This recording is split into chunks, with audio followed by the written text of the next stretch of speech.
і слухайте мій голос. Дихайте глибоко і спокійно.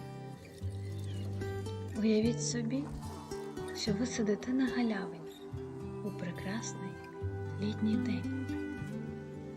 Просто перед собою бачите чудового метелика, який пурхає із квітки на квітку. Простежте за рухами його крил. Рухи легкі та граціозні.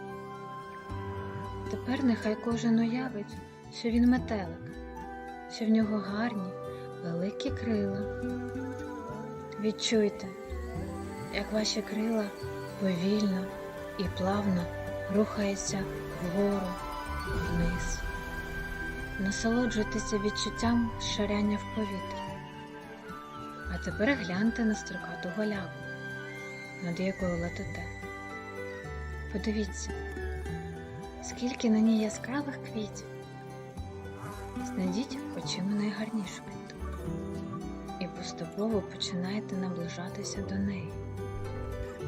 Ви вже відчуваєте її аромат.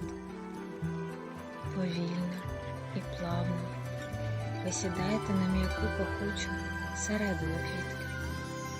Вдихніть через її пахощі і розплющте очі. Розкажіть про свої відчуття.